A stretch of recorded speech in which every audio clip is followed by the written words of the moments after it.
Hey everybody, once again it is time for the Disc Only Podcast.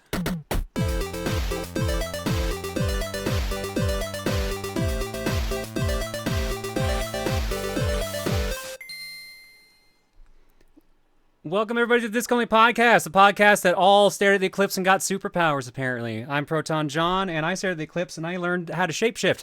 Unfortunately, I can't control when it happens, and it just kind of happens very inconveniently. My name is Tom Fox, and the power I got from the eclipse was glaucoma.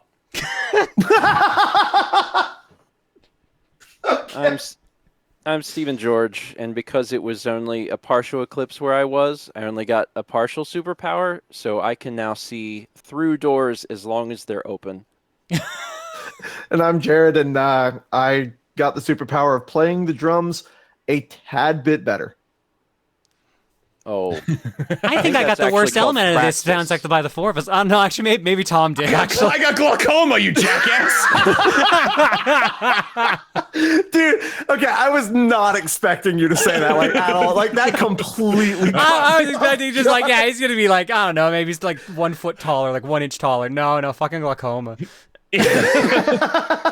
I also like the idea. It's like, through the powers of cosmic radiations, I'm a little bit better at the drums. Is it noticeable? Not really. I will say it absolutely is noticeable. Today on cast, I figured out how to play freaking Galactica Nights theme for the first time ever. Ooh. Yeah, that part was like that part is freaking stupid, but I figured it out. It took me like 20 minutes. But I finally figured out the freaking beats of that, man. That was like an 8-year in the making thing, because I've always had trouble with that track. So yeah, the Eclipse gave me the minor superpower and it worked out.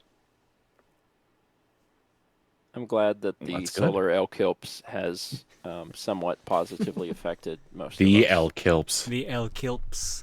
You explained it to us already, but do you want to explain it for the general viewing audience? Sure. In 2017, I was doing the vlog because I've been doing it since the beginning of time, and that was when there was a solar eclipse. So I posted it onto the channel, and one of the comments that we got was, "Is this from the recent solar eclipse?" And I responded with, "No, this is from a future solar eclipse." And they responded, "Oh, okay." And that's my favorite interaction I've ever had on YouTube. The internet's a wild place. You've been doing the vlog since the beginning of time, huh? You know, it's really unfortunate about that trip to Austria you took in like the 1910s. Jesus. Wow. What? Wow. I haven't been anywhere. I've just been around forever. When they asked me what I was doing, I'd be like, I don't know. I was just in a corner. Tom is spicy tonight, and I love it. That glaucoma. He's got glaucoma. It's just I got glaucoma and an attitude from the solar eclipse. That's what ended up happening. He gave him a little bit of sass. It's cool. Oh man, Darkest sketch. Like, come on. I feel like Archduke Franz Ferdinand is fair game here. isn't that a Fairly Odd Parents reference? No, Like that's how World War I started. No. I know that. I'm talking like there's like a canon thing in the Fairly Odd Parents where like there's a girl who lost Cosmo and Wanda because of the fact that she wished for Archduke Ferdinand to get assassinated. Yeah, that was yes. Okay, yeah, no, I know that's how it started, man. I'm taking a history course, but yeah. Cool. I wanted to make sure I was remembering that. Did y'all actually see the solar eclipse though? not I was in the path of totality, but it was cloudy that day. I was able to see a little bit of it through like the glasses that like I had from the last solar eclipse. The downside is that like it would peek through and you get like the sliver. I could never see like the full eclipse. I could only see like the slivers where like the sun was like peeking through. And then like the clouds would pass over it and it just looked like the sun got like swallowed up into darkness. It was Pac-Man. It was his fault. Nom nom nom nom I'm surprised Austin was packed last week because like looking at like if you look at the weather map for that, like almost all of Texas was covered in clouds. Oh man. Me and Holmick were actually coming back from a metal concert that Sunday, and it was around 3 o'clock whenever we got into town, and it started getting darker, and I was just like, what the frick is going on? And I forgot that there was an eclipse. So I'm just like, what is happening? Why does it look like it's like getting darker outside? The end But times then, are here, Jared. we went to a restaurant really quick to go and pick up some food before the cast, and a lady that was there actually had the goggles, like the glasses, and I've never seen it through the glasses, and it looked like it just looked like a little orange wedge in the sky, and it was super cool. Yeah. I've never seen that. Yeah, in 2017, we got to see Totality, which was incredible, and I definitely urge anyone who gets the opportunity to do that to like go out of your way to do it, because it really was cool. This time we didn't, so I just like walked outside, like me and Mal walked outside and put on the glasses, and we're like, that's a sliver, and then we went back in the house. To anyone, who hasn't been to one and wants to see one, be sure to set your calendar for August 23rd, 2044. Yeah, we have a ways to go in the U.S., but there are There's more others around happening. the world. Yeah. Yeah, if you're willing to, or if Travel you just live somewhere other than the U.S., Right. which is Yeah. a wild idea. But if you do, you might see like Totality where you are. Yeah, I wonder what it's everybody like on not the living in the internet. United States. What's the next solar eclipse? Like the next like total solar eclipse.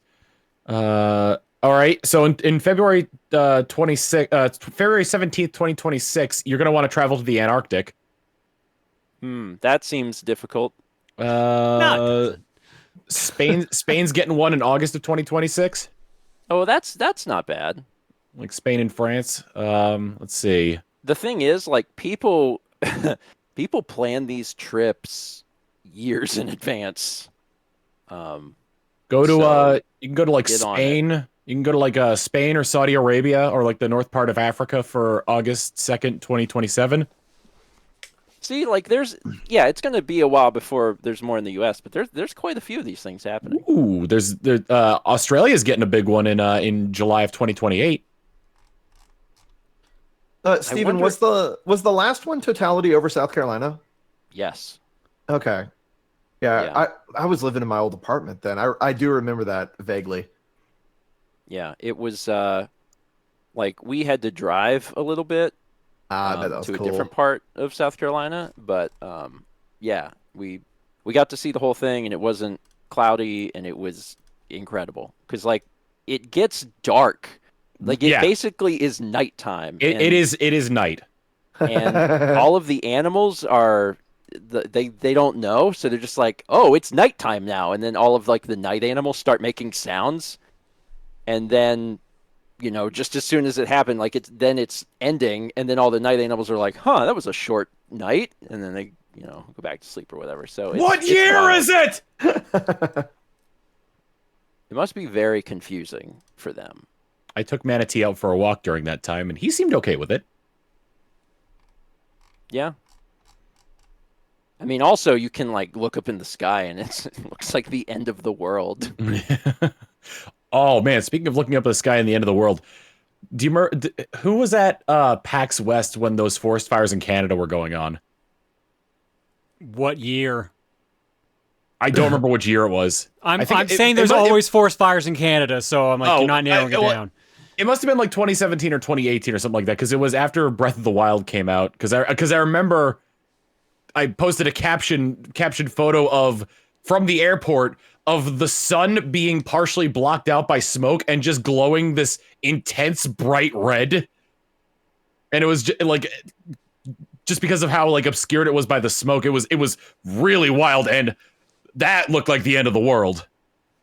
It was the blood sun. Spooky. That was the summoning of smoky the. That was suns are wild to look at.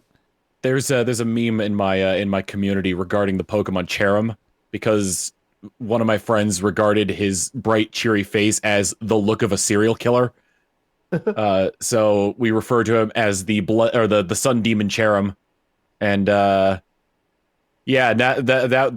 red sun was probably the coming of the or the sun demon. I've been in LA during a time where I was gonna say when LA was on fire, but like LA, I think is often on fire.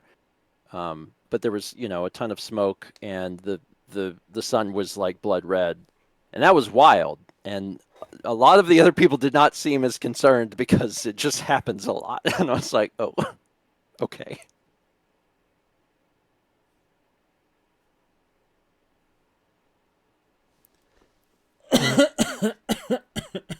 I was wondering how long we can go for being silent for. I was like, I have to actually cough, but if I do that, they're gonna assume I'm trying to like make the bit as awkward as possible. What do I do? Just keep coughing more, of course. I was ready to go for a while. I was just Yeah, like, same here. I was in it for the long haul. I wanted that- people I'll to just think keep coughing. that It's okay. It's all right. I wanted people to think that the podcast had ended, and they just like look down. There's like, why is there still like an hour left to this? Like, what the hell? Are they just silent the whole time? It'd be John great goes, it'd be great if we just like committed to that bit the entire time. They look down at the waveform, and it's just a line. I mean, like I assumed I lost internet, so I was about to like go make a sandwich. That would have been Well. hysterical. I've lost internet during the podcast. And he just did again. God There you go. I've definitely lost internet, but I don't think I've lost consciousness during the podcast. Yeah, who would do that? Yeah, Who would do that? which is still one of my favorite moments from this podcast in general. Because we're just like, Oh, God. we're like our phrase for asking if Steven was okay wasn't "Are you okay?" It was "Phone good." hey. Him waking up be like, hey. I That love was funny. Brandon and Mal's recounting of that kills me, because they're watching the podcast on the TV and they hear the thumping coming from upstairs first, and then a few seconds later they get context on the TV of what happened. I love that. I mean, at least that was like naturally occurring. Yeah. Well, that was after Extra Life, right? That was when because you I had just think finished, so. like it was like a couple days after Extra Life and you were still exhausted. Yeah. The last time that losing consciousness was not planned was I hit my head in Japan in 2019 and I passed out. Was it like on a door frame? It was on a door frame. Yeah, no, that checks out. He is too tall for the doors in Japan. I'm not really designed for Japan. Haley loves it, but I'm not really designed for it. And I was in. Oh yeah, so since the last Disc Only, I was in Japan. I was in Japan for 2 weeks, Nice. and I was trying to keep track of how many times I hit my head on things, and it was only I think 3, and that's pretty A good. new record. Yes. Although anything is better than I hit my head and I passed out. Mal, I mean, that counts for at least Mal- hitting your not head ideal. twice, because you hit it on the way up and then on the way down. Mal started an exercise competition with me through the Apple Watch, coincidentally on a trip where she's going to be doing a ton of walking. Yeah, she told me that, and I was just laughing hysterically. She challenged me too, and I was like, "No." Well, she every time she would like fill in her circle or whatever, or like, because you can only get so many points in a day, so there's like a maximum score you can get. But we would like be texting back and forth a little bit, and at one point she sent me the map of Japan from the Find My app, and it showed like all of you guys like spread out all over Japan. I was like, that I was just like blown away, like by, because usually when I think of like a group trip, it's like a group trip. Yeah, this is the third time me and Mao have been to Japan, and it was a much different trip than we have taken in the past. Because there was. We were all over the place. We split Two up of you into... were in Hokkaido, like 2 of you were in Tokyo. One was like in South. I don't know where exactly that is, what region that is, but South. Yeah. Me, Alex, and Haley made it very far southwest because we went to Kagoshima, and saw a active volcano, and that was neat. We also walked into a mall, and there was a pop-up Pokemon Center in it because Japan is amazing. Dude, I want to go to Japan so bad. I don't know like what to do if I get there though. Like yeah, exactly. You got to plan that. You got to plan that stuff out. They have a what is it? They recently brought out what's referred to as the digital nomad program there, where if you're making a certain amount of money, you can apply for a visa to work and live in Japan for 6 months. Ooh. I mean, like I can't do that. I'm looking around and I'm seeing like several thousand video games. I'm like, well, I can't do that, but someone should do that. I can't do that either.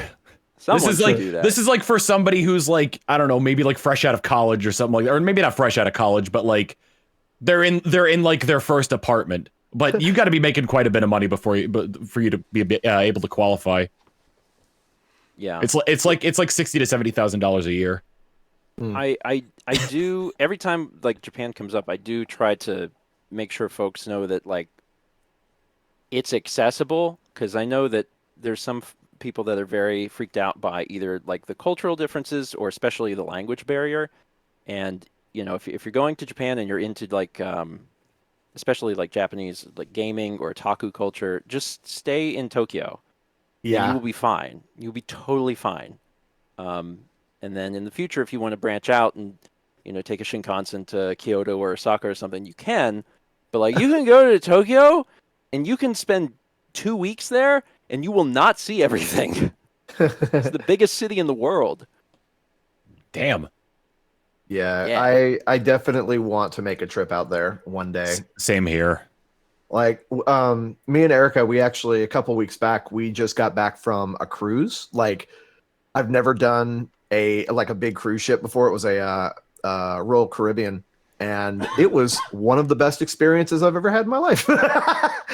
It's kind of ridiculous how good it was. I'm going on a cruise this winter. A friend of mine who I haven't spoken to in like directly in quite a while came out of the woodwork and was just like, "Hey man, I'm going on this cruise. You want to come with?" And I'm like, "Hell yeah, dude, let's go." Have you ever been on one before? Yes. Okay. I went on a Carnival cruise when I was like too young to really appreciate it, and then I went on I went on a transatlantic cruise on the Queen Mary 2. Dude, it is one of the best things, because I didn't have internet. Like well, Erica got the internet package so she could do her school stuff, but like I didn't have internet on my phone or on a computer or whatever for like 4 days, and my God, it's amazing. Like how much good a disconnect will do for you. You know, it was just kind of insane. Mm-hmm. Yeah, I'm looking forward to it. Probably going to go on one at the end of this year again, because I am hooked. Nice. Oh man, you're a cruise boy. I was saying, he's turning into like a snowbird now at this point, just like always leaving during the winter to go on a cruise. Yeah, that's what my parents do. So what's funny is we're gonna try to go to MagFest this year at the end of the beginning of next year.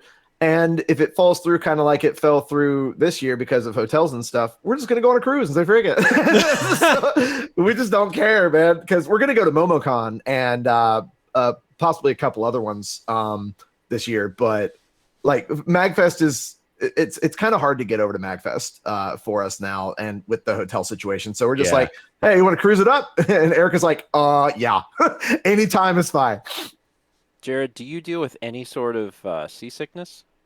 On the first day, it took me a little bit to get used to it. But other than that, I was fine. No, he's got his sea legs. Yes, sounds like you do.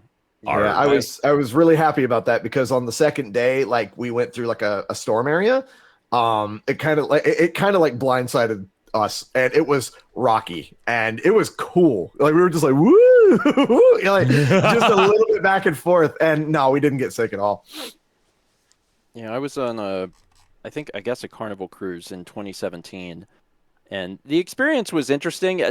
I really enjoyed the fact that like everything was in one place. Like that's certainly convenient. But I was a little sick. And the other thing was that after I got off the boat, it took, I think, like 2 days before it felt like I wasn't in motion anymore. Mm-hmm. Oh wow, yeah, okay, yeah. I've never had motion sickness except for whenever I'm playing a VR game. Like if I'm moving in VR but I'm not moving in real life, it bricks me up. Like Yeah. that's why like I can only play like Beat Saber. Because like I've like walked around in VR chat and I was like, oh god. I walked around in like I do that in Skyrim VR as well. Feel the same way. Like I get like it. I was for a while. I was trying to do like a series of videos where I played like Skyrim in VR, and it's like they would be like 5 minutes long each because I'd have to stop and take a break. Oh man. Yeah, if anybody's listening or watching, it's going to be going to MomoCon. I will 100% be there. Hey, I'm going to be there. Yay! John, we're gonna go Momo together. Hooray! Team Momo. Team Momo. You know who else? You know who else is going? Recent disc only podcast guest and voice actor Alex Roshan is going. Yep, and he's also in the chat. I was going to give him a shout out. You beat me to it.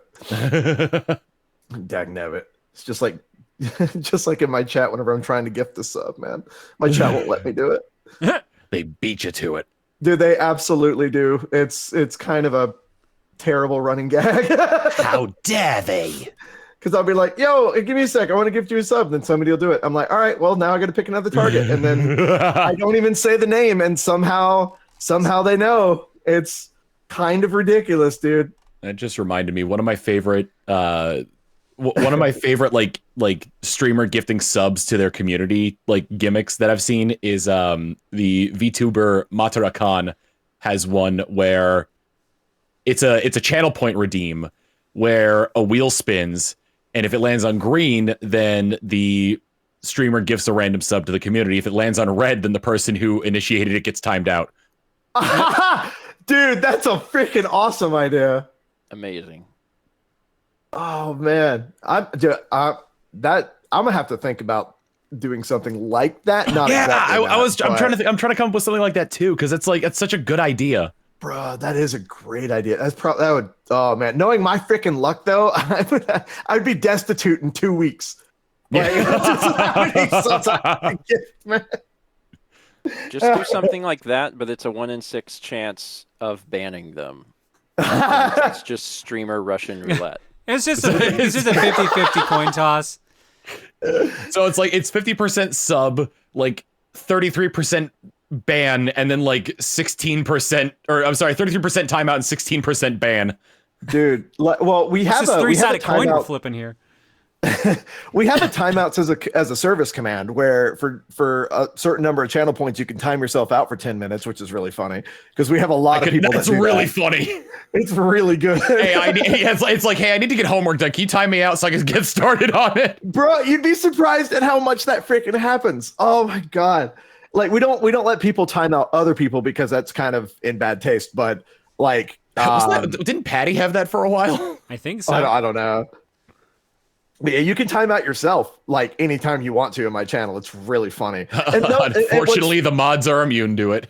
The funny thing is like I've had people ask me, it's like, why would people want to get timed out? And I'm like, well, first of all, it's a joke. Second of all, it's a timeout that is okay because you don't want to be timed out by me or Dell, right? Like you don't want the actual timeout. But if you're timing yourself out, it's funny because we'll let you back in at any time. Just let us know. But if you're getting timed out, you're frick. I'm sorry, I just see Deef in the chat saying, I'm staff, I'm perma immune to it. Yeah, I can't time out Deef Dragon, sadly. Sadly. I mean, listen, I want to time out my mod Dell all the time, but I can't do that either. Yeah. Because if I time him out, he becomes a non-mod, and then I have to remod him and add him all to my systems again. God. I only ever like I can never come up with good channel point redeems. The biggest one that I always do is just like crowd control can be linked up to channel points. So like whenever I play Ocarina of Time Randomizer, I made a mistake this past time, but like usually what I'll do is I'll have it be a low channel point setting to either give heart containers or take away heart containers. And like in that one, it looks like a visualizer, like just the my heart containers will be just going up and down, up and down, up and down, up and down, up and down. And then the other one I have is like for a large amount, you can give me the Ocarina of Time freeze trap, which is super annoying and has cost me more than one fight, as it were. The big mistake I made was I had one channel point redeem in that one being it was like a midway point between the Heart Containers one and the Freeze one, where you give me fish in my bottles. And so for the longest time, like there was the point where I needed to go behind King Zora to get to the ice cave, and I'm just standing at the blue fire thing going, dumping it out, dumping it out, dumping it out, dumping it out, just fish after fish after fish after fish, and then finally I'll get the blue fire. And then sometimes they'll troll me and they'll just pay to fill my bottle with blue fire, and I'll think I'm dumping out a fish, but I'm dumping out a blue fire instead. Oh man. They've done that to me with that. They've done it to me with fairies. It's been quite a thing. Never doing that again, because that cost me so much time during that. And there's only so much that myself and chat can take of me going, fish, fish, fish, True. fish. God. But yeah, no, I need better channel point redeems. I'm gonna look into that freaking The wheel thing? the lottery. Yeah. Yeah. Or the wheel thing. I think that would be super fun. Because I've been trying to spice up the channel and just have a good time. Like, we've added a lot of new emotes and stuff recently, but I'm trying to find more like creative things that people don't really have to pay for. I've actually been thinking about like turning off the hype train for a little while. Because like I only allow for one like hype train during a stream, and like I feel like it is very easily like overdone and it gets a bit overwhelming. Like, just I don't know. I'm feeling really weird about like that type of thing. Recently, I'm trying to figure out like what a good balance is for it, because I never want anybody to feel like forced to support or anything, or like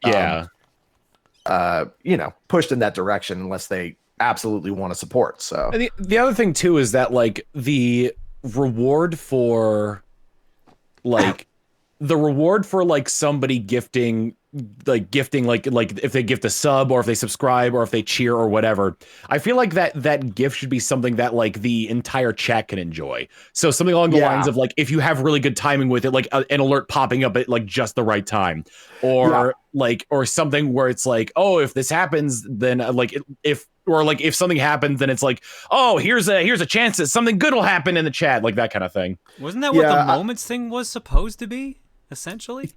Kind of, yeah. Like moments was a weird, it was a very weird thing. And I remember on the last 5 days of moments, we put a moment every single stream so people could have the badge. And it was just like, yo, if you're here for the next 5 days, you'll have a level 5 moment badge. Because like, frick it, like if you're here for every single one that we do.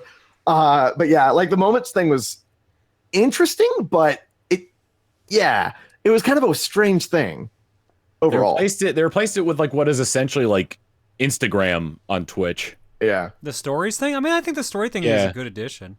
I think it is a good addition too. It's just like I never think to use it.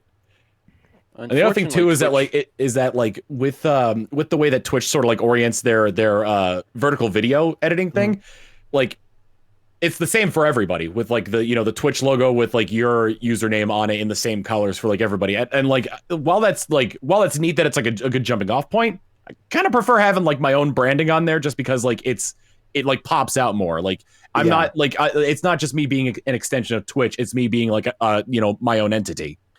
Yeah. And an interesting thing with like hype trains as well, it's if you're dual streaming on YouTube and Twitch at the same time, YouTube really doesn't get a chance to interact with that. Yeah, exactly. You know, because YouTube has its own things like super chats and memberships, and they just don't apply because it's on another platform. So it's like I'm trying to figure out something. If I were to do something like that, I'd like for both of them to like work together. Oh yeah, that's the one thing that Twitch doesn't like is having the two of them be running in tandem. Yeah. I mean, that's why like I have my chats separated. I have my alerts separated. Basically, I make sure that Twitch is my main focus. And it'll always will be, because I love freaking streaming on this platform, but it's been a very interesting experiment, the dual streaming thing. It's been very fun. I have trouble following the chat on the YouTube side of things, just because look at Twitch chat right now. All the different colors of the different names. Yeah. Everybody's name is like gray on the YouTube side, and the only time there's like any color is if somebody uses an emote or if somebody like Is a member. Gets a membership or super chats. Yeah, it's so funny. Everybody's name is green if they're a member. You know, so basically, if somebody were to gift a membership or gift a bunch of memberships or whatever, we're just like, yo, we're painting the chat green, let's go. Or we could be like, yo, we're finally able to touch grass, you know, stuff like that. Like we make it as fun as possible, but it's very like hard to tell names apart, unlike on Twitch. I wish that they would change that. I might be approaching it the wrong way, but I kind of see like doing the dual stream on YouTube as a way to sort of supplement the Twitch side of things in a way where it's like, if somebody doesn't follow you on all your socials, but they follow you on YouTube, but they don't know you're live, they want to see that you're live, and they see you're live on YouTube, then they might be like, oh, I could go watch this on Twitch, kind of thing. Yeah. And that's the way I've kind of seen it, because like I tried pushing the YouTube side of things. It's such a hassle. I'd much prefer it just if you saw it on like, I'd much prefer it if I just streamed on Twitch, honestly, but having the YouTube side of things, it gives people another avenue to watch, but I'm still going to have the main focus be Twitch. Yeah, I mean, I would say it's just like outreach for anything else. You know, like if you were to do shorts, if you were to do YouTube videos, if you were to do like, TikTok, you know, all types of different stuff. Like you can do all that outreach, but then, I mean, for me, it was kind of a no-brainer because I'm already streaming 4 days a week, and I was doing a fifth stream once a month for YouTube specifically. But now that I'm able to do them on both, it's like, well, that's a no-brainer. I'm going to do them both. You know what I'm saying? Yeah. Jiggy had a really good idea for the TikTok side of things back when like the rules for multi-streaming were that you couldn't broadcast the exact same thing between Twitch and other platforms. Is that he would just have it be like him from the back or something along those lines, so you could see like the game that he's playing. You can see like the game he's playing on the TV, and then there would be like not really a link, but like saying like, you know, live on twitch.tv kind of thing. Dude, Jiggy is so smart. Yeah. He really is, man. Like I've seen him do some really, really awesome things with like camera work and stuff like that on his stream, man. He's so good at what he does. Just got partnership very recently. Frick, did he? I didn't know that. Yep. And his when he was at PAX East, actually. So like, Dude, I bet he was popping off at PAX, man. He was crying. He posted a video of him crying. It was like super emotional. Yo, congrats, Jiggy. And he was able to change his username from Jiggy11 to just Jiggy. Yeah. Okay, so that's why he changed it. Okay. Because he came in my chat the other day and was just Jiggy, and I'm like, oh, did you get a haircut? Like, what's going on here? Cut that 11 off. Cut the two hairs that are the ones. The two hairs. Cut off that Homer Simpson hair. Oh, man. That'll be $100. Sorry, I just saw that clip recently of like Homer getting a haircut when he's living with the gay guys. And the barber is like, that'll be $100. And Homer's like, I see. And he splashes an espresso in his face and runs away. Unfortunately, Twitch got rid of the best feature. Which was? Twitch Sings. Yeah. That was the best thing that Twitch has ever done, John. And they got rid of it. I try to think of like the top features of Twitch, and I can't think of anything other than Twitch Sings. How often did you use Twitch Sings? I used it once. Same. Yeah, I used it once as well. Unfortunately, I didn't know about it until like they were like, "Hey, we're going to get rid of this thing." And I was like, "Ah, cool." Dan said twice, 2 nights in a row that you used Twitch Sings. Yeah, that's true. We did it one night, and everyone's like, "This is the greatest thing," and I was like, "Man, we discovered Twitch's greatest feature." And then the next night, we did it again. There's always karaoke revolution. Warm. Oh my god. I only used Twitch Sings once. Holmick used to use Twitch Sings like four times, 5-6 times a month. It was ridiculous. He loved that crap, man. There just needs to be an easy legal way to do karaoke on Twitch. That's Yeah. all I'm saying. Yeah. So I mean, Someone like, please figure that out. the thing is, like, you can do it, but it's impossible if you want to archive it. Like, you could just you could just do it as sort of like a one shot. Like, it's on there, you're doing it, you're having a good time, but good luck keeping that VOD up. raise his hand very shakily. Yeah, you wouldn't have any issues with that, would you? No, never, ever. Like, I'll look at like some like streamers VODs, and it's I always see the same thing. Like, whenever I look at like the VODs, and it'll just come up saying like, this portion of the stream has been muted. It's like, oh yep, they always play music at the beginning. That makes sense.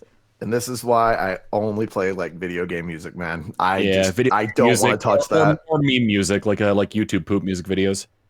I mean, yeah, freaking Robotnik Celebrates a Significant Event is a banger. A significant event is so vague. Have you seen that video? I have not seen that. That's so funny though. No, you gotta see it, dude. It's pretty good. It's so good. Like, I Teach Vader absolutely slayed. Like, the song is great. Like, it's perfect. I know. Win the Race from You. I know. Yeah. Tomorrow Isle. Hedgehog Stew. Hedgehog Stew. Yep. What'll it be? Skydiving. God, I know them all. What was the one where it's like Robotic Rock. What's the one where he's like, I offer you tea and something to eat? That one I don't know. You haven't seen that one? That was like one of my favorites. I mean, I may have missed one or two in my decade of listening to freaking I Teach Vader's videos. But yeah, like, oh man. Yeah, Submarine, Getaway Submarine. Robotics Tea Party, I think is what it's called. Yeah, so I have not seen that one, but I will absolutely check it out. Happiness is another one, which is really good. Mm-hmm. But I think my absolute favorite, my three favorites are Hedgehog Stew, Win the Race, and Robotnik Celebrates, because those are god tier. While I'm shiny hunting the Quagsire, I'll put on like a lot of Silva Gunner stuff, and you usually like the fusion, like the long fusion collabs. So I don't really have to think about like what I have to put on. During the shopping fusion collab, there's two bits that include Morshu. I had no idea I had no idea they only had 2 lines in that game. Yeah, that's it. Yeah. And all the sentence splicing they've done with him. I've seen a video where he basically reads the entire Bible. Yeah. That's ridiculous. It's wild. Lamp oil, rope bombs, you want it, it's yours, friend, as long as you have enough rubies. And sorry, Link, I don't give credit, come back when you're a little richer. And people have been able to make him read the entire Bible. And not even with AI. They manually pick apart his dialogue to turn it into words. People love Morshu. He's like the fan favorite character. Have you seen Morshu's Oil Ocean Zone? No, I haven't seen that. Oh, that's a good one.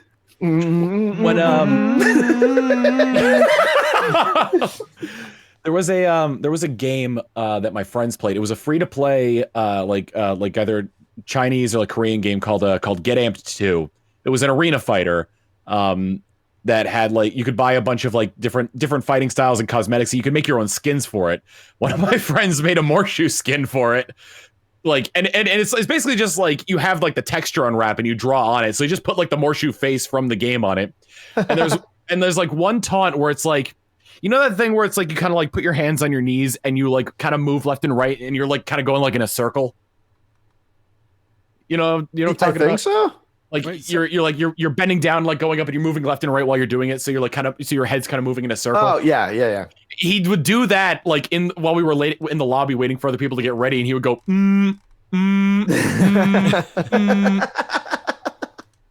What's the game that like is coming out or just came out that's supposed to be Arzette. Legends of Arzette? Oh. Yeah.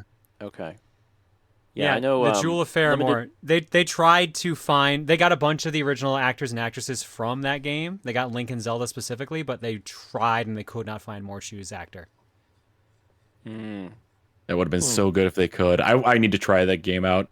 I also say that I want to try out the CDI Zelda games just in reverence, but I also don't want to play those. No. So here's the thing. I will actually stand up for the CDI Zelda games. They're not the greatest, But if you if you have a decent controller, they're not bad. The music's really good in them. I think the Zelda one's a little bit better because it doesn't have the weird mechanic of where you have to find fireballs to take out the ice enemies and snowballs to take out the fire enemies that Link has. But there's actually the creator of RZ made HD versions of both games that you can find on the internet that actually make them run a bit better. Like they upscaled the cutscenes and the game itself, and they made it so you don't have limited lives, and it's so much more approachable. So like if anyone wants to try the CDI Zelda games, do those versions and then buy RZ. That's incredible that it's from the same developer that made RZ as well. Like they did that with. Yeah, they did that, and we're like, well, I've got the chops for this. Let me make a spiritual successor to them. I mean, that's the thing. Like, I even said this when I streamed RZ. I was like, okay, if there was anyone who's ever going to trust to make a CDI Zelda inspired game, it would be the person who made those remasters. Yep. Limited Run handled the physical release, and one interesting thing that they did is they also made a modern version of a CDI controller. I am so sad I missed out on getting on the hot pink CDI controller. I'm so sad. So you can just get like a Nintendo Switch CDI controller now. Great. Oh, that's good. The CDI spelled SEEDY-EYE. Yeah, that's the company. That's what they call it. CDI Software. That's the name of the company that did RZ. That's so good. That's so funny. Wow. It's very good. Did they steal Philips logo for it? No, they did like the whole animation with like the disc going in, and then the text is obviously different and everything. It's so good. They did as much as they could that was the exact same without getting in trouble. It's genuinely impressive how much you can tell that they cared about the CDI Zeldas. I didn't pre-order that, but I feel strongly that the controllers will probably just appear in the store. The pink ones apparently are exclusive to the collector's edition, but the gray ones I think they were selling separately. Well, there will probably be collector's editions also available. I'm going to find a way to get that pink CDI controller and then probably it could just be ask me to go to the store. That's true, yeah. That's true, I could ask that. It's not terribly far. Maybe that'll be the excuse I need to come and visit. It's like, hey, I got to get me a pink CDI controller. Stephen Mal, you mind if I stay there for a couple days? Limited Run's a really solid store. There's a lot of really cool things in there. John, if you come to visit, there's many game stores that you can go to. They had a bunch of skate decks. Raleigh. Huh?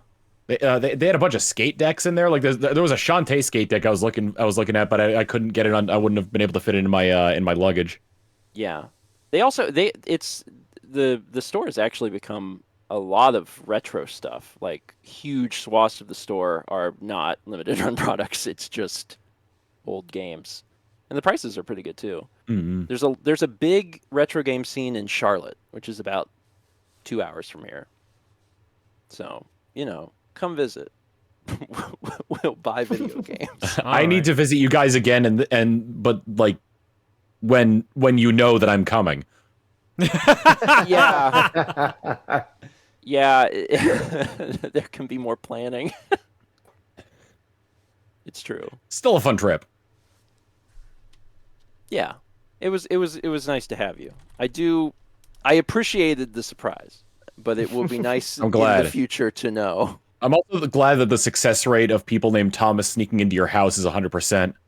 I don't think I know any other Thomases. I'm always scared to say something like that because then, like, the third Thomas I know is gonna be like, "Wow, jackass!" But like, I see how it is. Or the other thing too is that like you meet somebody named Thomas and you're like, "We can't be friends. You're not sneaking into my house." That's not the way I want to meet people. Hey, nice to meet you. Will you sneak into my house? Oh, I thought you were implying that that's how you met them, was that they snuck into your house in the first place. To just be like, hey, I'm Thomas. Worse. That is somehow worse. Then you have like I'm trying to think of like how many other variations of the name you could have. You could have Tom, where it's THOM. You could have Tommy. You could have Tomas. Thompson. Hello. I am Tomas. T-Nut. Girl, T-Nut. Tom Bone. Tommy boy. The tom bone's connected to the T-nut. Oh no. That sounds I know what painful. I said. Ugh. It's just like the nut pea berry from Pokemon. Huh? There you go. I've mentioned the nut pea berry before. It's one of the e-reader exclusive berries in the 3rd generation of Pokemon. Is that a diuretic? They weren't here for that part. I know. I got to keep them guessing. Keep them guessing with references they're not going to get because we didn't even mention it live. Darn right. Yeah. It's a peek behind the curtain, John. It is. We talk about shit and drugs all the time behind the scenes. Well, I mean, like, so before the podcast, we were talking about like diuretics and whatnot, and Dan was asking if it was like the same thing as like diarrhea, and so we ended up looking up like the root words for it, and the di and diuretic and the dia and diarrhea are from the same root word, which is which was like dia, which was mean like two to go through or something like that. No, it wasn't two. Let me see. Oh no, wait, di is two. Sorry, di. Yeah, diarrhea. My favorite part etymology. of this is that everyone watching the show assumes that Through. before the show we're like planning things and we're getting things set up. No, we're just talking about random bullshit that we It's- can't bring up no. in It the is literally podcast. just me setting things up while everyone else is talking about the dumbest shit we can think of. And then Oh, we're like, yeah, all right, yeah. we got to save that for the cast. Save that for the cast. But then, like we start up and then we continue to say the dumbest shit possible just on a different topic. Anyway, dia means through in Greek. And then for rhea comes from rhean, which means to flow. Yeah, so excessive flow. And then for diuretic, it comes from the root word for urine. Most words, like, they make sense. Like, you break them down and you're like, okay, I see why we have this. And then occasionally you get a word and you're like, that's not from anything. I love etymology. It's super fascinating when you're like, I wonder like how this word came to be, and you look it up and it's like, oh, the Greeks. It's always the Greeks. It's always their the fault. Greeks. Erica actually was taking a was it a Latin or a Greek course? I can't remember. Frick. Well, one's a dead language, so Dang it, I gotta ask her. I'll be right back. It's very important. now I'm wondering if he only muted Discord or if he muted his recording as well. Like if he muted his mic or if he just muted Discord, because that means that like in the later version of this podcast, like in the audio podcast, you might be able to hear Jared in the background because he didn't mute his recording. It was Greek. It was Greek. Okay. Oh God! Wait, no, I'm good. I muted my mic. I won't. You have muted your anything in the mic. background. Okay, I was wondering about that. I was wondering about that because if you just muted Discord, then we'd be able to hear everything that was going on in the background of the recording. That would be really funny. It probably would be fine regardless. I mean, I don't know that your wife would be like, hey, it's Greek, and also, I just need to tell you my social security number. Just so you don't forget it, Jared. Please commit this to memory. Yeah, I'm feeling compelled to tell you my credit card number at this very moment. Little funny numbers on the back too. I was gonna say maybe even like to us, like you put on like a facade of like the clean, the straight edge kind of person, and the second you mute, you're like, Erica, what fucking language you take? Listen, y'all have never heard me. You've never heard me talk playing freaking Helldivers 2 or Guilty Gear Strive with my buddy Dell. I got some colorful language on those games.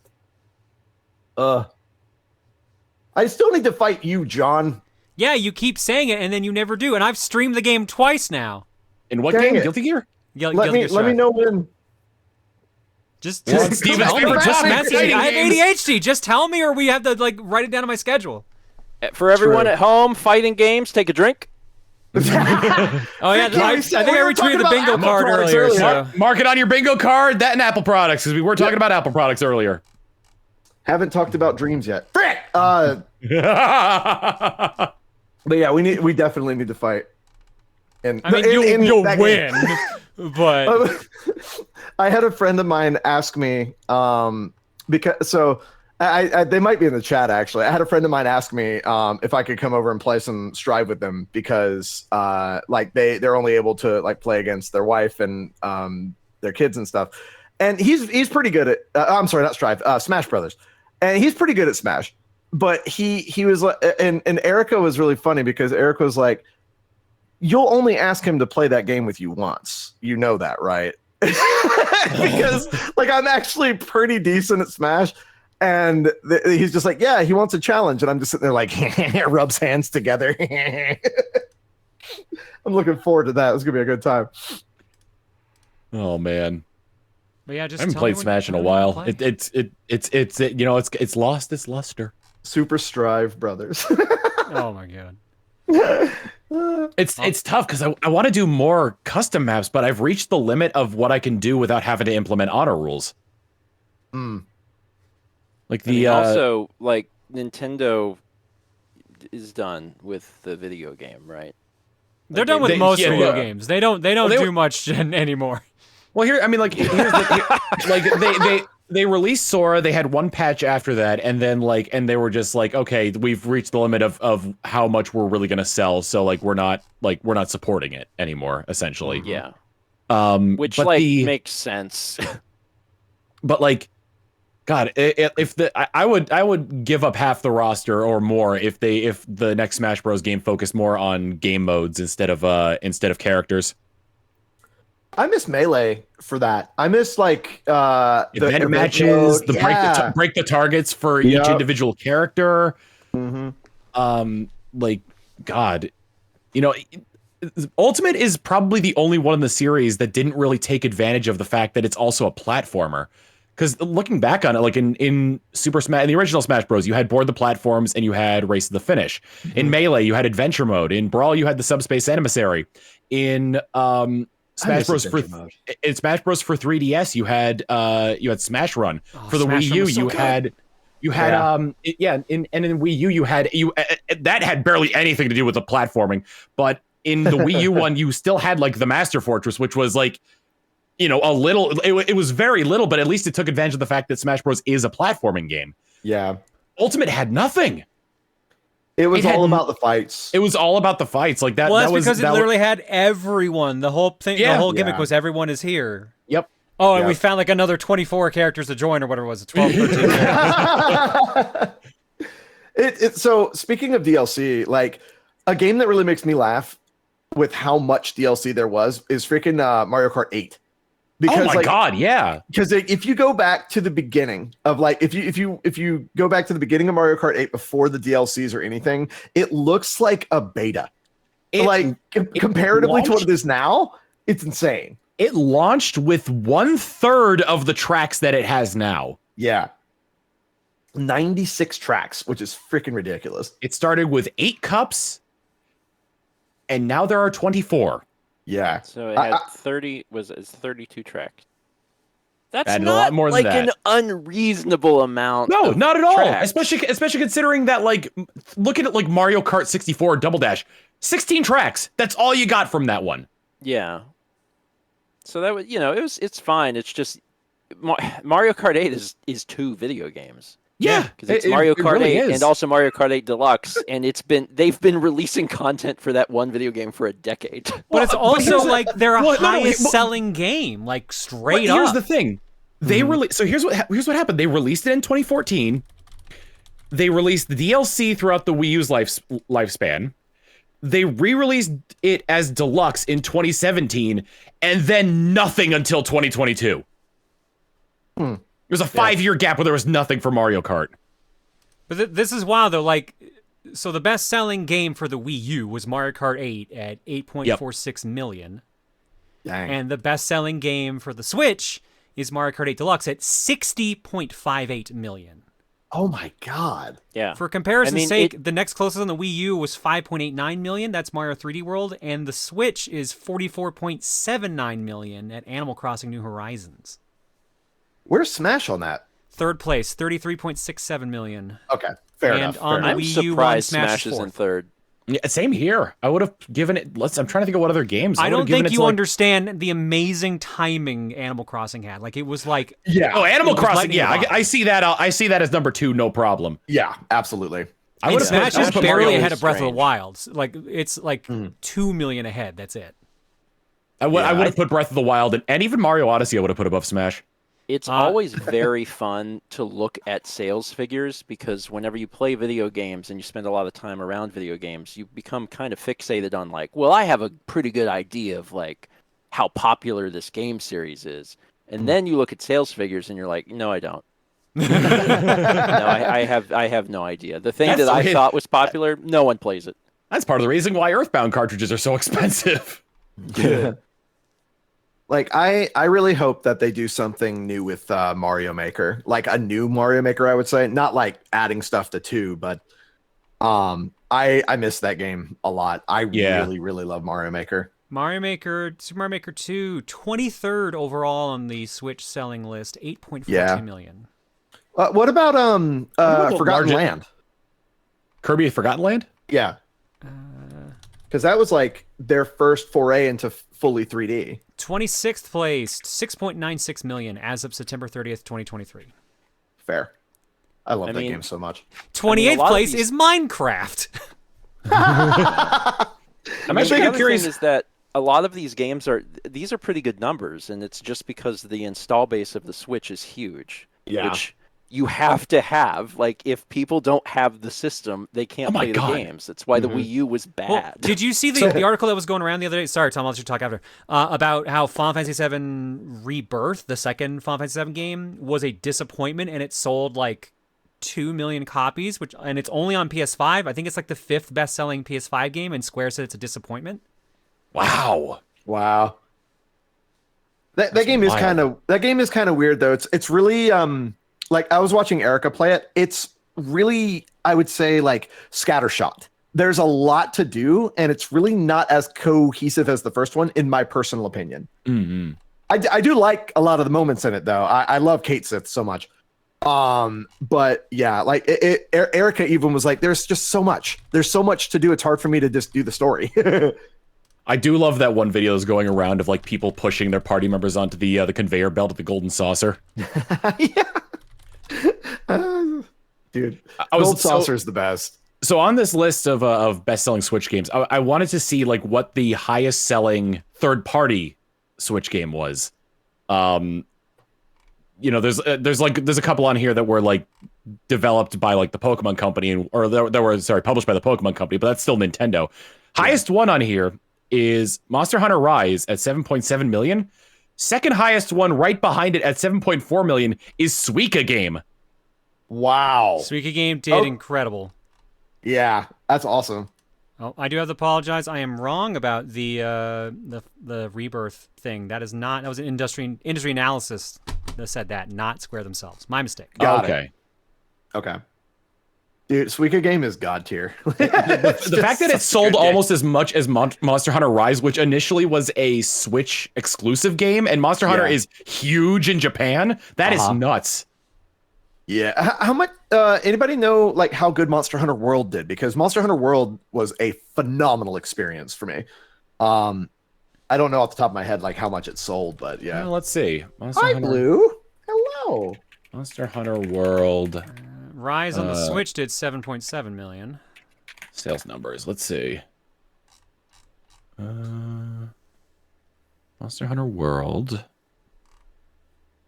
Yeah, World was so good. I missed that game so much.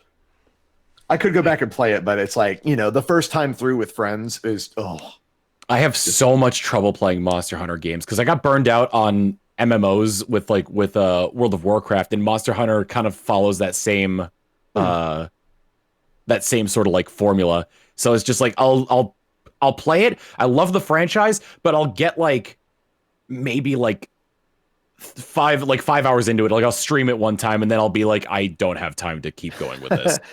Yeah, I actually didn't pick up Rise because I prefer the silent protagonist instead of having your character talk all the time. Mm-hmm. That was like the one thing that kind of turned me off from Rise. But I'm really hoping that the next one, Sunbreak, I think it's called. I don't know what the name is, but I'm really looking forward to the next one. I'm hoping that it's very good.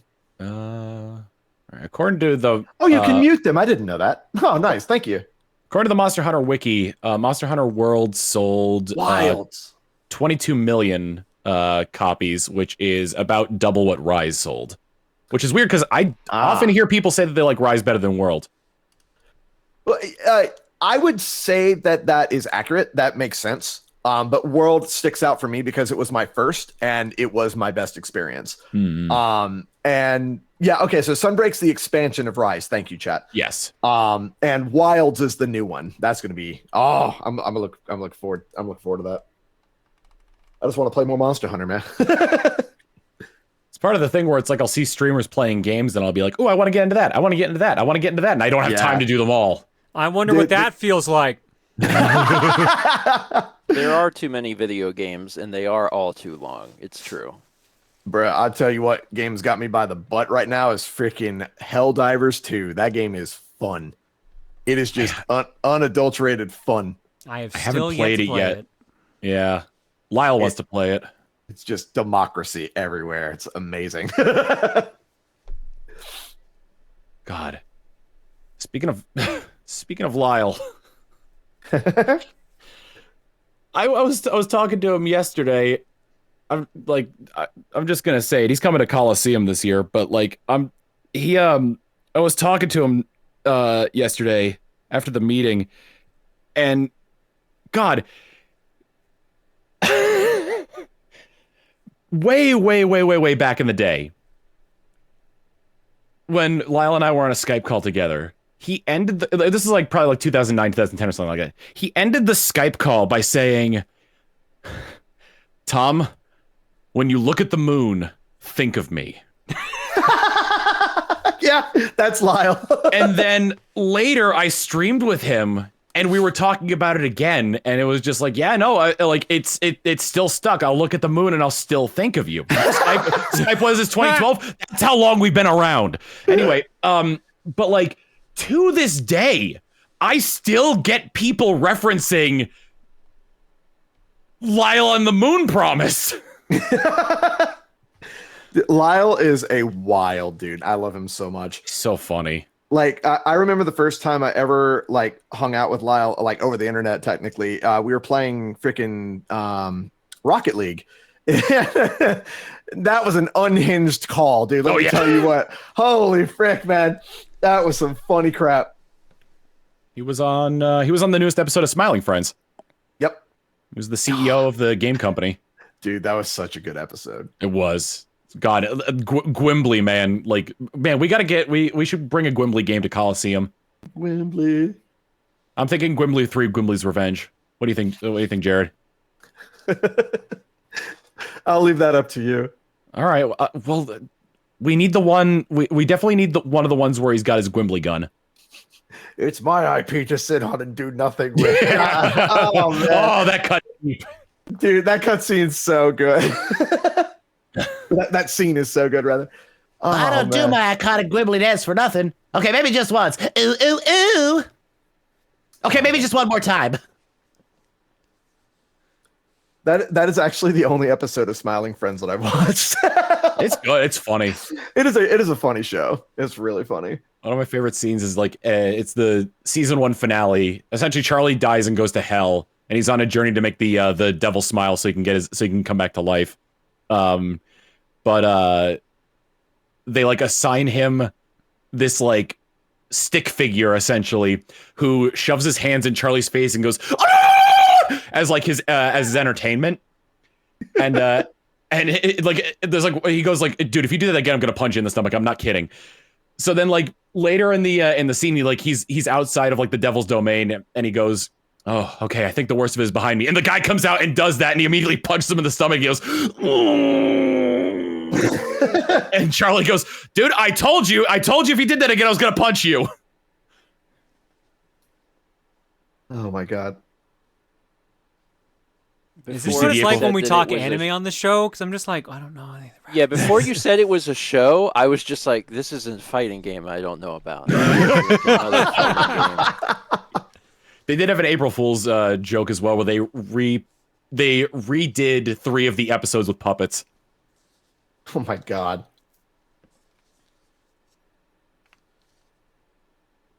Yeah, I really need to go and watch more of that. Like there's a lot of shows that have been like coming to going, and I just have not caught anything. I did enjoy Invincible season 2. Yes, I still need. I'm like 1 or 2 episodes behind, but it's been phenomenal so far. Dude, yeah. Like, especially like mid-season. Mid-season is like it's a very strong point. I love the meta joke they put in there about the animation process, because it came from it was the meta joke from the comic about like the artists reusing panels, and just like that scene they reuse a bunch of panels. Yep. I was just talking about the entire process of how they like keep things and like Yeah, man, and it was so every freaking time they perfect. like reference like a trick they use to like cut corners on animation, they're actually doing it, like covering Yeah. the guy's mouth when he's talking, or showing him from the back of the head, or showing a wide view of the convention center where nobody's moving. Yeah, it was so perfect. It was a really good bit there. Have either of y'all checked out Invincible at all? I keep meaning to, but I do not watch TV that often, honestly. That's like I the don't one know series I what want it to is. watch. It's a superhero show on Amazon Prime. It's based off of I forget what year the comic series came out, but it's pretty good. Yeah. It's very funny. They've been doing season 2. They've been getting really creative with the title cards. Yeah. The only show I've seen lately was Has Been Hotel, and that's because Reese really wanted to watch it because she's super into Has Been Hotel. That's been, I mean, like, the one problem I have with it is its pacing, but that was because they didn't get nearly enough episodes signed on for. But I other mean, than they that, had it was 8 really good. episodes, yeah. So Yeah. Yeah. Like I really don't watch any TV really, but Invincible's got me. Like that one, like I was really, really excited for the next season. Me and Mao have been working through Futurama for like 5 months, and Oh my we're God. almost done. Are you at the Wait, Hulu seasons yet? which season? We are- Because like We're remember, now there's, like in the 3 Hulu reboots. season. Okay. So you're exploring territory that I have not seen yet, because I've only seen up to the Comedy Central run.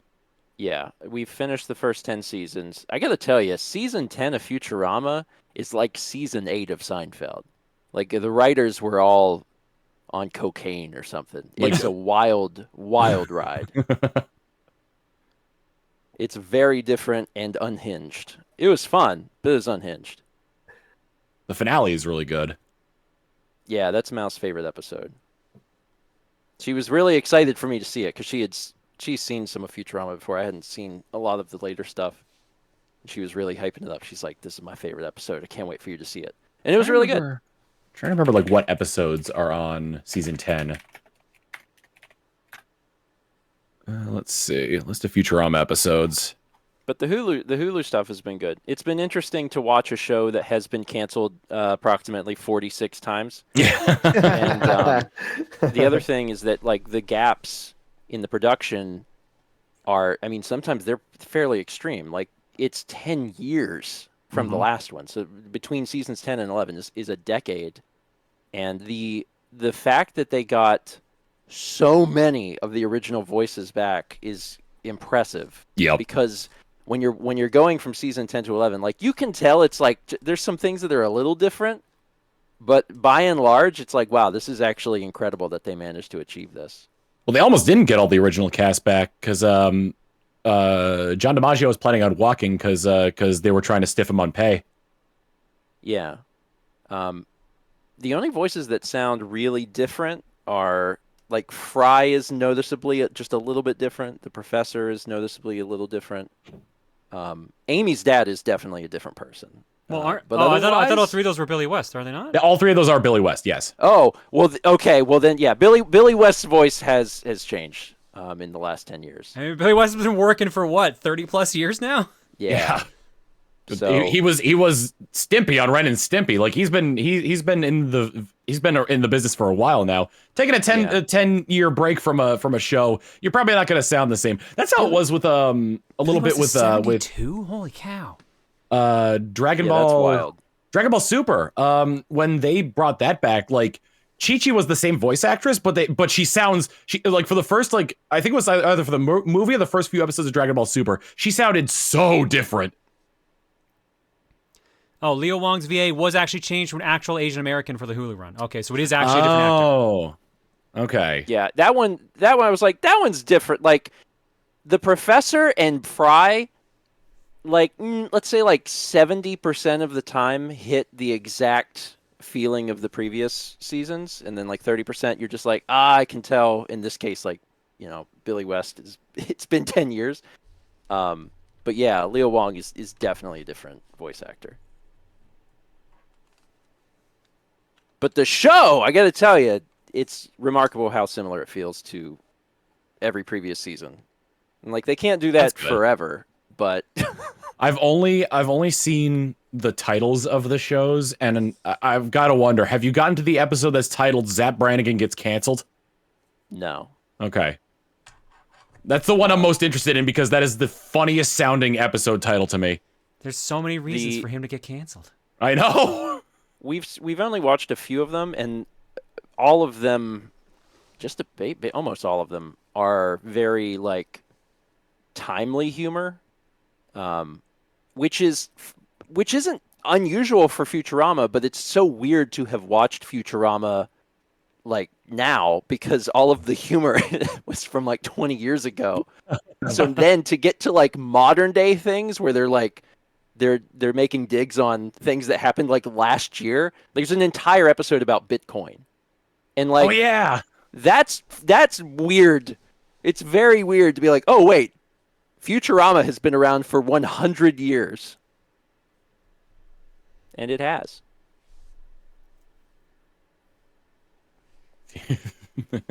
Futurama's been around for about for 2% from when it aired to when it takes place.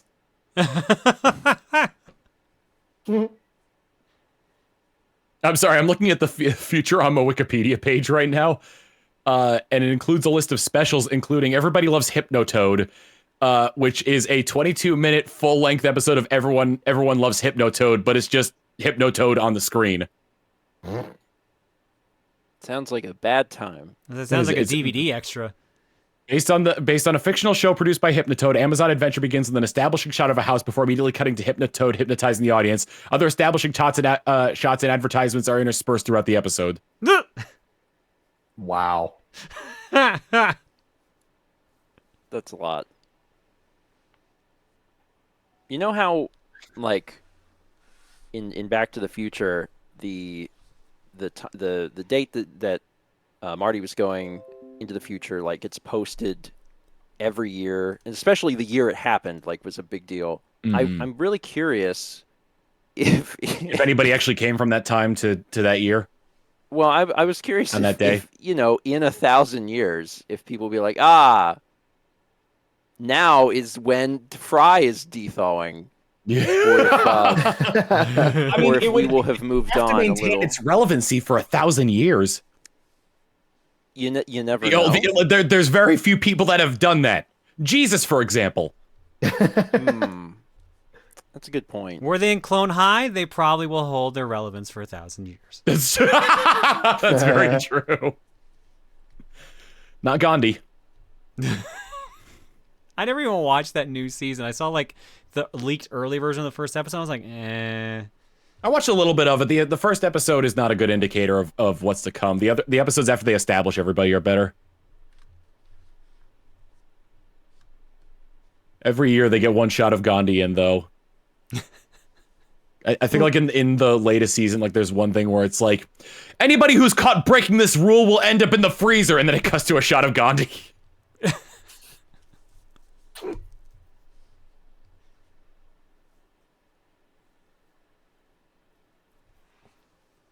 Mister, are you complaining over there? We got that long. Yeah, I was again. seeing We're how going long again. we could go. Oh, sorry, I'm just paying attention to my cat. long That's why he's over here like silently going like. Murr, murr. Manatee's asleep on his bed. Every now and then, it's nice to have like a mental break, even during a podcast. Yep.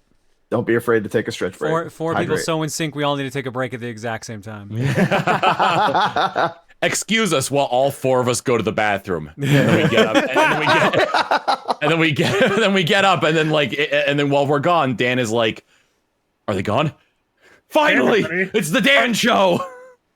Finally, fuck. I can say all the words I want now. that like 30 minutes into the podcast, we take a designated like 5-minute stretch break. That's At called which just an time- ad read. Just get someone to do an ad read. Let Dan do it. That's what I'm saying. Dan, give can me your be best like, ad read right now. Hey everybody, we all love books. What about Audible.net? It's .com. It's .com. Audible. It's.com. Not sponsored.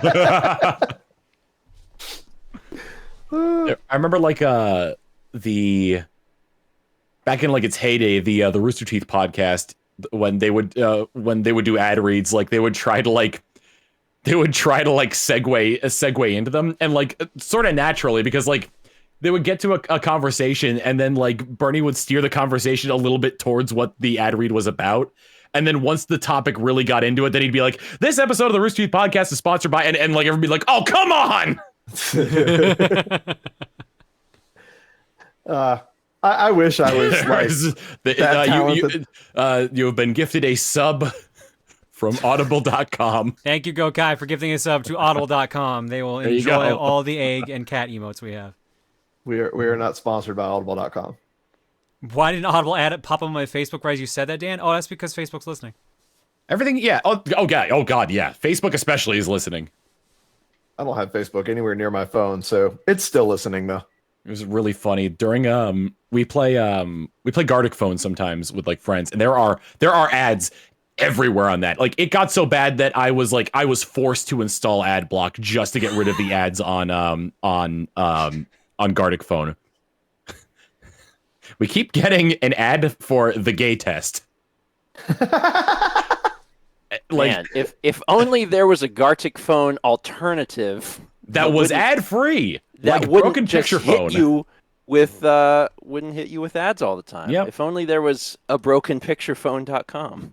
Yep, brokenpicturephone.com. It's the better Gartic phone. That's the ad read. That's the That's the There ad you go. read. There you go. Disco only brought to you by Manscaped. Thank you, Chaos Set. Yeah, there's a Manscaped sub there earlier too. Thank you. There Chaos Set. was. Somebody says Cerveza Cristal. Dude, I freaking love that ad so much for the beer. Just the ballsiness of doing it to like Yeah. Which Star one? Wars is that Oh, that Cerveza one. Cristal, yeah. Cerveza I thought you were- Cristal. I thought you were talking about the Wizard Ale commercial that somebody made in Blender. Dude, the Wizard Ale commercial is so funny to me. I've seen so many freaking There are versions of so that. many good variants on it. The Australian one kills me. I've seen some crazy versions of that, man. Oh, Brewed by me and my group of little owls who get hops from the prairies. This is my secret. you can't because it's secret. Wizard Ale coming to a tavern near you, except it won't because it's secret.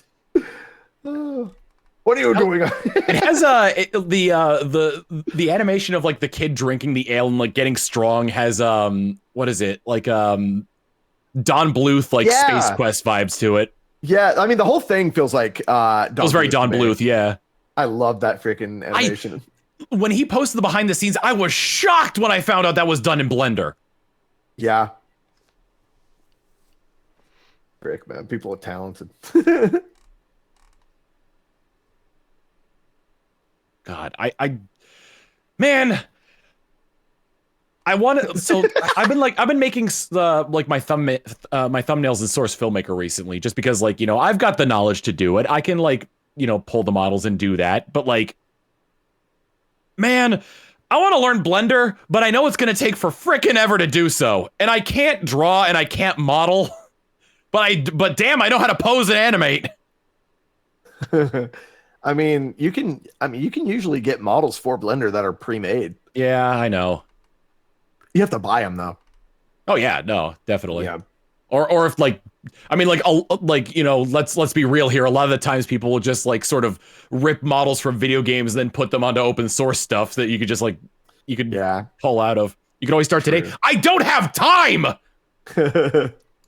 You never know how to do something until you do it. My old Confucius. 3ds Max knowledge will probably carry over to it, because that was what they taught us in when I was in college. You should frick around with it for 5 minutes a day. And then I probably should. And then what was it? Was it Autodesk? Autodesk like really like overextended their reach. They bought out Maya, and their software is expensive as hell. So now everyone just uses Blender because it's a free and superior program.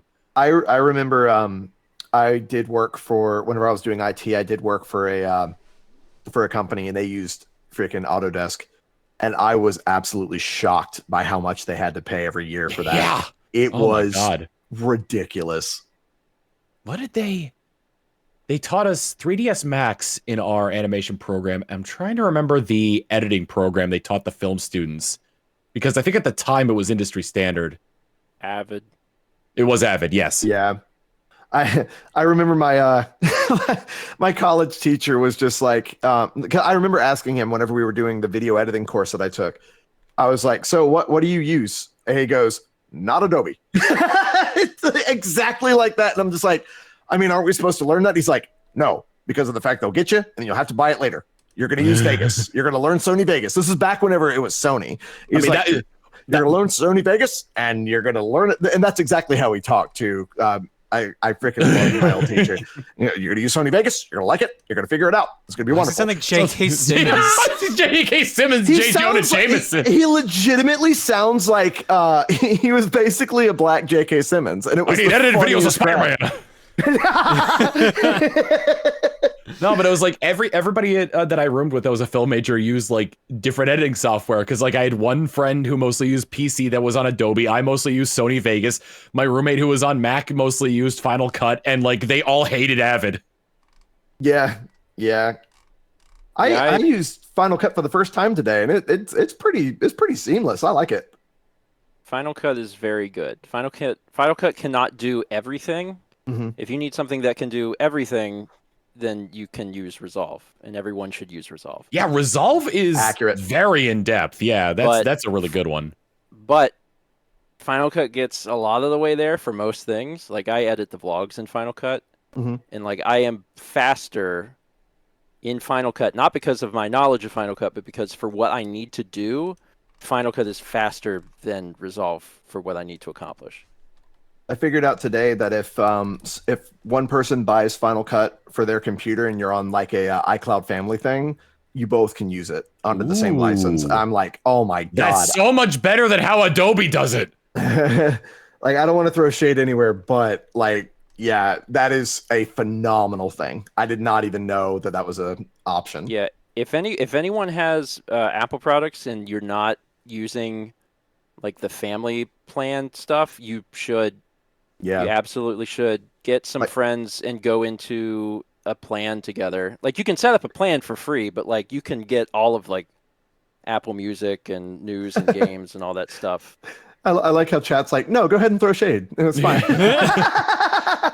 And if you're on Windows and you want to like get into like the editing stuff, Resolve is a good program. It is free at base, but it doesn't have hardware acceleration unless you pay for it. Yeah, that's a one-time $300 purchase.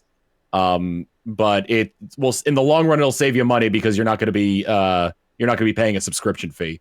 Resolve is fantastic and is what I recommend literally everyone use at this point. If you're on Mac OS, you can certainly consider Final Cut.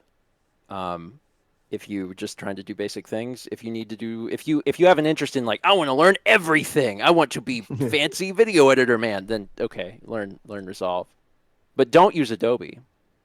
Like for photo editing, I make all of my thumbnails in Affinity Photo. It is $60 one time, and it's phenomenal. It literally does everything that Photoshop does. Everything. There's an infographic actually that people will post regularly. I wonder if I could find it, but it's like it's all the alternatives to Adobe products that are like cheaper or free or just not Adobe. Yeah, Affinity Photo changed my freaking entire career because like even if it wasn't Adobe, I just don't like Photoshop. Like I never have enjoyed Photoshop. Like I've always used other stuff. But Affinity Photo for $60 is just like, oh my god, it's wonderful. I know it's like the same exact thing, but freaking, I don't know why, it just didn't feel right. My favorite category. Sorry, I'm reading chat. Someone in chat also pointed out that for Resolve, there are many Blackmagic products that will just come with a free copy of Resolve, which is something to consider. Because Jarrett, you got the I have the card right next to me actually. Yeah, you got the 4K camera, and Yeah. the Pocket Cinema cameras come with it. The studio cameras don't, or I would have so many copies of Resolve right now. Like, yeah, they gave me Resolve 18 for free. So, like, it comes with the camera if you buy one, which, I mean, I needed an upgrade. By the way, thank you again for that, by the way, Steven. The reason why my freaking cast looks as good as it does right now is because Steven gave me a recommendation for a camera. I don't know many things in life. I know how to make a sandwich, and I know about camera. Well, I appreciate you giving me that knowledge because my stream has never looked better. You are welcome. Blackmagic makes very good products, and some of the stuff they're that they're expensive. working on. Yeah. Well, They my are first expensive. thought is they're so cheap, but it's also because I'm comparing them to like cameras that are so much more expensive. Like the God, there's a new camera that was announced that has like 100 or 256 or something like that megapixels. Oh, are you referring to the 17K camera? Yeah. Jesus Christ! Yeah. So Blackmagic announced. So they've had a 12K camera for a while, and they just updated that. So they're shipping out a new version of the 12K. Why? And they were like, by the way, we're making a 17K camera, and it'll be out at the end of the year. And like that's interesting. Bro, that sensor must look like a like a gigantic waffle. Like what the frick?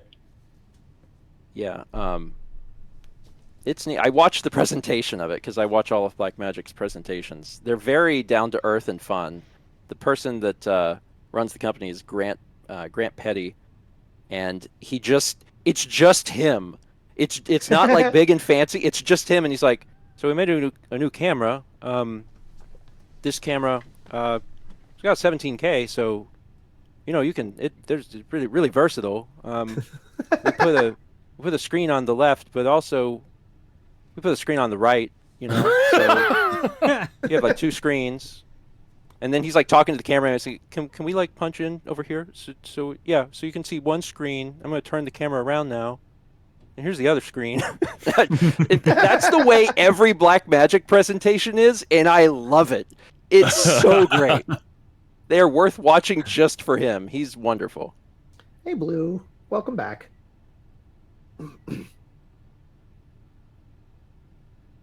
Oh my god, he's there for purring you. up a storm. Bagel's here crying. Aw, Blue's in my face. Thanks for that. Oh my God. Manatee has a black dog on a white bed. He looks like a black and white cookie right now. Aw.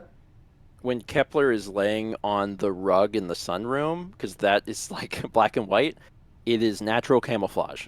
You have to like be careful not to trip on him because it's hard to see him. I love those pictures where it's like people. Usually it's like black cats, but there's some where you see them with other colored cats too, where it's like they're taking a picture. It's like my cat is in this photo, or like the one where it's like the really fluffy cat on like the shag carpeting. Yeah. My favorite is when Bagel jumps on my back all the time when I'm washing my face and getting ready for bed, and he'll like dig his head into my hair, and there's just certain points I'll take a picture of him, and it's just like, oh, we've got the same fur color apparently. Just I can't see him on my back. Oh my God. My roommate's good dog picture. is so lovey. Oh my God, he is so lovey. He is a big boy. He's not the biggest boy, but he's a big boy. He's like 65 pounds. He's like a pit and bulldog mix. And if he could jump into your skin, he would. He just wants to be close to people. He wants to play all the time, and he wants to cuddle all the time. If he could jump into your skin and get at your bones, he would. No, he wouldn't. No, like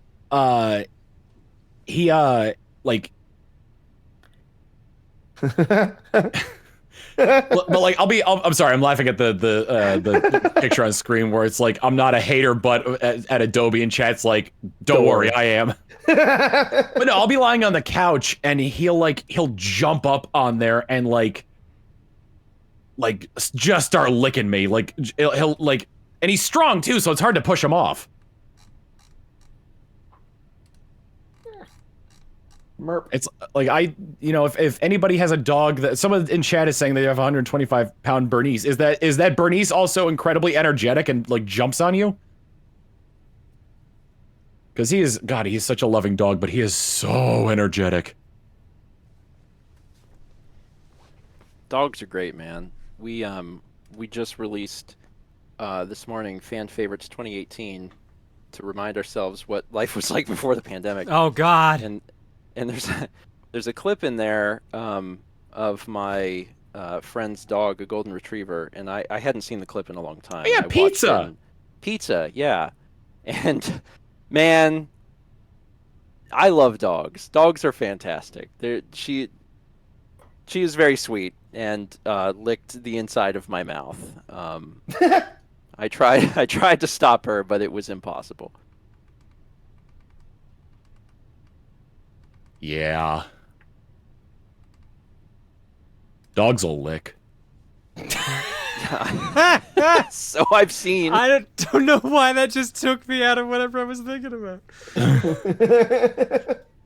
But no, like with it's really funny though, because like he'll like jump up on me and like lick me and like be like trying to be like yeah, like, oh my God, let's play, or I'm gonna like cuddle up to you, yeah. And like the polar opposite of Manatee's personality. Like Manatee will like lie between my legs when I'm lying down, but like I have to approach him if I'm gonna cuddle him. And like Manatee's very particular about kisses. Like I'll put my hand in front of his face and be like, "You want a kiss?" And then like he kind of has to look it up and down and smell it to make sure it smells like he wants to lick it, and then maybe he'll give it a lick. And then usually when he starts going, he'll keep licking, but. And don't even get me started on trying to get him to like to kiss my face. He has to like his Manatee's criteria for whether or not to kiss a face is if your breath smells good. It is a very human criteria. So I'm sorry. The thing that made me laugh was whenever you were talking about lick, people were putting my new lick emote in the chat. I see that. Secret Fury says, Jared, I hate that emote. And it just made me giggle. Sorry. It's a long tongue. I love him, man. It's such a good emote.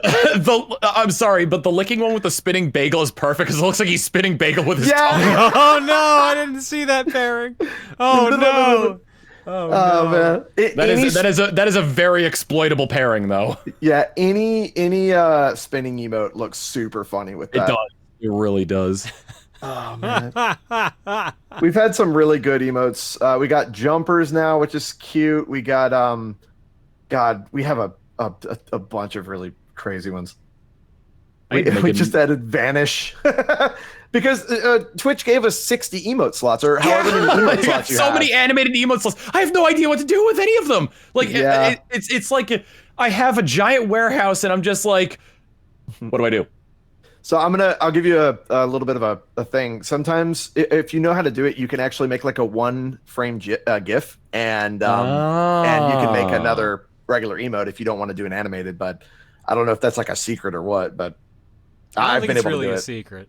That's a good idea. That's why I have 5 I see it emotes, is because I have extra. Like you say, I'm all pointing. I want to turn my. Hey, this is the part of the podcast where I shill. I want to turn the plush I had made into an emote, just like a spinning emote of it. Do it. Did I almost say GIF? Yes, I almost said GIF. GIF. Pronounce it however you want. People understand what you're saying. Yeah, If they're passionate enough to argue with you about it, then they know exactly what you're saying. Yeah, I know, it's the best part. And what's funny is like whenever someone's like, "Did you almost say this?" I will always say, "No, I meant the opposite." Like I will always do that. It's like, "No, I meant it this way." I meant to say JPEG. Sorry. Can you pronounce GIF in any like really ridiculous way, kind of like how GHOTI is fish? Ha! What? GHOTI is fish. GH makes an F sound like in enough. Oh, I hate this. I hate this so much. I can't remember what the O was to pronounce it as I, but it was like women. What was O as in women, and then TI as in like caption. Bro, you Fish. saying goatee. Don't even, you saying goatee. All right, It's listen. It's fricked up. It's pronounced fish. There's a Yu-Gi-Oh card that uses that spelling. No way. Yeah, I like they must have like run out of like, hey, stop chewing on yourself. They must have run out of names for cards, because there is like there is one that uses it's an archetype. There's a fish archetype. There's a lot of fish in English. Yu-Gi-Oh. Wow. Yu-Gi-Oh fish deck. Yep, there it is. You know, it's something I've never Googled before. A Yu-Gi-Oh fish deck. Yeah. Oh, actually, one of my friends runs. It's not a fish deck; it's a shark deck, but it's still really good. We joke all the time that she should run that there should be a card called Shark Magician. Shark Tom. Magician Girl. Wait, Tom, did you do something with oh, what is the name of that company? Frick. Konami? For the Makeship. You did something for Makeship. Yeah, that's the plush I was talking about. I wanted to turn that into an emote. Yeah. Oh my goodness, I did not know that you did something with Makeship. Okay. As a plush of my of my VTuber. Dude, it's sick. Yeah. Like, I'm a cute wizard. We're almost halfway through to funding it, and we're only 3 days in. So if you want a tiny wizard, and if you also want to open up the door to say maybe a manatee plush down the line, then consider grabbing the Tom Fox wizard plush over on Makeship. I was really impressed by the quality of the bunny plushie I got made. Mm-hmm. They're good. They're very good at what they do. It's very nice. It's I say for advertising purposes that's Manatee's favorite toy, but he doesn't really care about it. So a bit of a spoiler for Coliseum, but I might be giving one of them away, a signed version for one of the prizes. So ooh, the bunny plush? Yeah, it'll be nice. Because I only have like 6 of them left, because I bought 25 for myself to give away. So there will be there might be a little bit of a prize package that includes that. So just keep that in mind. Ignore me putting the link to my plush in the chat. I'll take that as a sign. Maybe we should start wrapping up. Disco only, brought to you by Makeship. Specifically, makeship.com/product/Tom Fox Wizard Plush. Yep. With hyphens between Tom Fox Wizard and plush. Yep. Give me the dashes. All right, talking points for this episode of Disco Only. the first one got me immediately. Oh my god. The power of glaucoma. Not designed for Japan. Fish after fish. Cut the 2 hairs. I can't say the next one. It's muted mic. Ha! Muted mic. Too many games. Wild writing. Software be bad. Dogs a lick. I meant JPEG? I meant JPEG, dude. I meant JPEG, man. Do I look like I know what a JPEG is? I just want a picture of a goddamn hot dog. I love the one that fricks up, like it gets more and more. more. It gets more Yeah. That's a good one. Tom, what you got going on? I'm doing a Let's Play of Fire Emblem Path of Radiance right now. Please, for the love of God, watch the Chapter 10 video. It took way longer than it should have to get that one done, and I need to be vindicated for all the blood, sweat, and tears that went into it. In terms of streams, I'm still shiny hunting for the Quagsire. I'm still making my way through Baldur's Gate 3. I'm still, what is it called? I'm still making my way through Fire Emblem Engage, and we have our regular multiplayer streams of like Mario Kart and Among Us. And we got the plush, as we mentioned before, I mentioned before. Just gonna slip a few more links in there. The plush is the plush campaign goes until May 6th, and they'll be shipped out on July 30th if we make it to it. It needs 200 200 sales to ship out, but I'm hoping we can get 300. So if you are interested in the Tom Fox Wizard plush, head on over there and check yourself out a plush. So for us, we do breakfast stream on Tuesdays and Thursdays, 9 a.m. Then we're doing Zelda on Fridays at 8 p.m. But one thing I want to highlight is a special event that we are doing this Sunday afternoon, and I haven't announced this yet, so I'm announcing it live on Disc Only. On Sunday at 2 p.m. Eastern, we are going to be doing a special stream if folks don't know, our cat Kepler recently had some things happen to him. You can watch the vlogs if you want to learn more about that. And long story short, he has racked up some serious medical bills. So we're hoping to do kind of like a big cat and Kepler focused stream to help offset some of that. And the best game to play for that is Sukeban Reina. And I don't know if John knows what that is. Oh, that's not the game I thought you were going to say. I thought you were going to say cat lateral damage. No, this is the Wii one, right? Sukeban Reina is a Japanese Wii game that reportedly sold 100 copies in its first week. It is a critical and commercial failure. It is one of the worst-selling video games of all time. And we own it. And we're going to be playing that Sunday at 2 p.m. Eastern, and we've never played it before. And I got to tell you one key point about this, because it makes me smile so much. For years, people have joked that the CEO of our company is actually Kepler.